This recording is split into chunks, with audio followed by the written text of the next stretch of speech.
Vladimir Prop nació el 29 de abril de 1895 y murió el 22 de agosto de 1970 en San Petersburgo. Fue un antropólogo y lingüista ruso dedicado al análisis de los componentes básicos de los cuentos populares rusos para identificar sus elementos narrativos irreducibles más simples.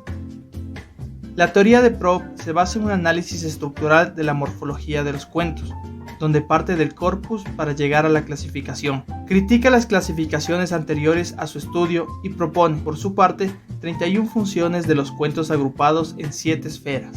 El problema fundamental. Antes se entendía el folclore como una creación popular de clases oprimidas. Ahora se ha convertido en una ciencia autónoma. De esta manera, entendemos que conocer un cuento y compararlo con otro no es suficiente para acercarnos a su origen. Se necesita indagar los fenómenos históricos, es decir, las vivencias circunstanciales con las cuales se construyó ese relato. Como Vladimir Prop en su libro Las raíces históricas del cuento dice, el estudio de las génesis de un fenómeno no constituye aún el estudio de la historia de tal fenómeno. Significado de las premisas. Las premisas siempre marcaron un inicio para una investigación, por lo que, al ir desarrollando el estudio, puede verse truncado por un error en la premisa, aunque ésta haya sido aceptada académicamente tiempo atrás. Esto sucede debido a que ciertas premisas no son reestudiadas y en el periodo que fueron establecidas estuvieron condicionadas por la época. He de ahí la importancia de revisar y mantener un control de las premisas que utilizaremos. Delimitación de los cuentos maravillosos. Vladimir Prop define 2 premisas de cuentos maravillosos. Primera, ningún tema de cuento maravilloso puede ser estudiado por sí mismo. Segunda, ningún motivo de cuento maravilloso puede ser estudiado prescindiendo de sus relaciones con el conjunto.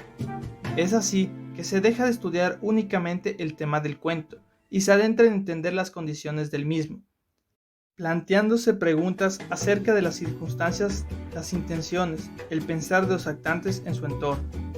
El motivo solo puede ser estudiado dentro del sistema del tema.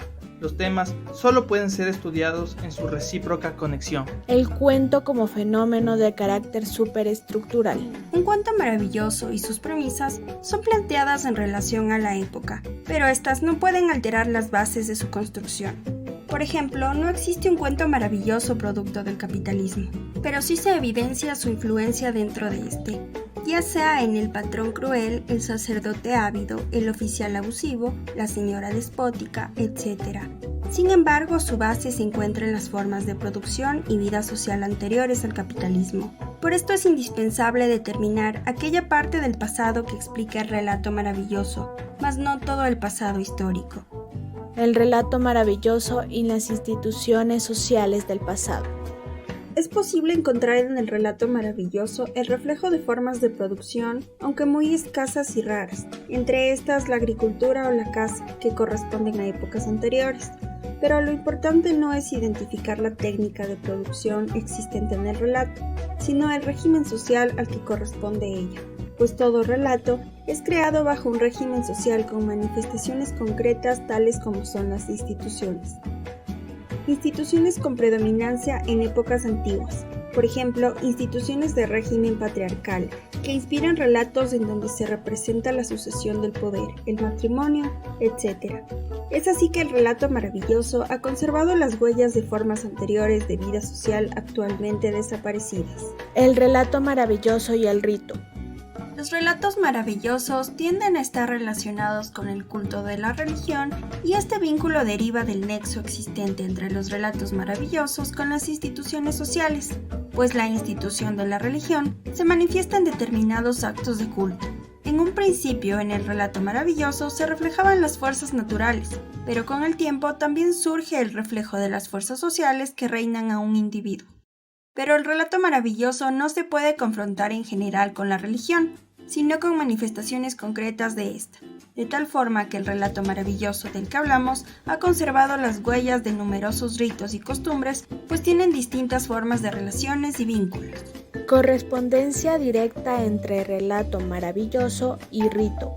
Existe una coincidencia entre el rito y la costumbre con el relato maravilloso, pues de cierto modo se dan paralelismos remontados a una realidad histórica que el relato presenta, aunque una correspondencia entre relato maravilloso y rito no es muy frecuente. Transposición del sentido del rito en el relato maravilloso. Es decir, que el término de transposición de sentido indica que ha habido lugar un proceso de cambio de un elemento por otro, pero conservando todas las formas del rito. Elementos que se han vuelto superfluos o incomprensibles como consecuencia de cambios históricos. Inversión del rito. La inversión del rito, en cambio, nace de un proceso de negación de la realidad, pues aquí el tema no nace de la evolución del reflejo directo de la realidad, sino más bien el tema corresponde con la realidad antitéticamente, es decir, que es lo opuesto, por lo que es preciso confrontar el relato maravilloso con los ritos y con las costumbres para determinar qué motivos se remontan a uno y otro rito, y en qué relación se hallan con él. El relato maravilloso y el mito. El mito y el relato maravilloso se diferencian no por su forma, sino por toda su función social, la cual varía dependiendo de la cultura. Con frecuencia en el folclore y la etnología los mitos se llaman cuentos. Es así que hay que tener en cuenta la distinción existente entre los mitos de los pueblos primitivos anteriores a las castas y los de los estados civilizados de la antigüedad, entendiendo los primeros como la historia contada por los oprimidos y los segundos como la refracción en la literatura por los altos estratos sociales. En su mayoría los primeros no son muy analizados o confrontados, o incluso no existen registros escritos de estas versiones, únicamente de las oficiales dictadas y aprobadas por la nobleza, lo cual puede generar una representación distinta al mito. Por esto, en el pasado histórico utilizado para la comparación y el estudio del relato maravilloso, se debe distinguir la historia y lo que entendía la denominada escuela histórica. El relato maravilloso y la mentalidad primitiva. Hay que distinguir que el relato maravilloso no es similar a una crónica, ya que tiene una base histórica pero con añadiduras irreales como criaturas aladas o abstracciones en forma de objeto real. Es decir, distinguir esto para la mentalidad primitiva debido a que no conoce las abstracciones, se manifiesta en los actos, en las formas de organización social, en las costumbres y en la lengua, presentes generalmente en la génesis del relato maravilloso. Genética e historia. La genética estudia el origen, historia y el desarrollo de los fenómenos. Se examina el proceso de cualquier fenómeno a que se remonte el cuento, en donde los lectores perciban que se está escribiendo motivos concretos de la historia. Además, el cuento no solo se basa en la historia, sino que también a ciertas formas primitivas de vida social. Ese es el caso del cuento maravilloso, así como también los hechos extraordinarios y seres con grandes poderes. El cuento y las formaciones posteriores a él. Existe el epos heroico, emparentado por los temas y los motivos, ya que existe un amplio campo de todo tipo de leyendas, las cuales pueden ser explicadas con frecuencia con el cuento.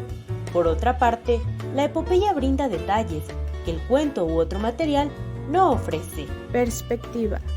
Hasta ahora, se pensaba que el relato maravilloso había absorbido algunos elementos de la vida primitiva social y cultural. La narración de los relatos maravillosos no es separable de la narración de otros tipos de cuentos. Además, en la siguiente etapa se elaborará detalladamente los motivos y temas concretos, pero sin aislarlos del conjunto.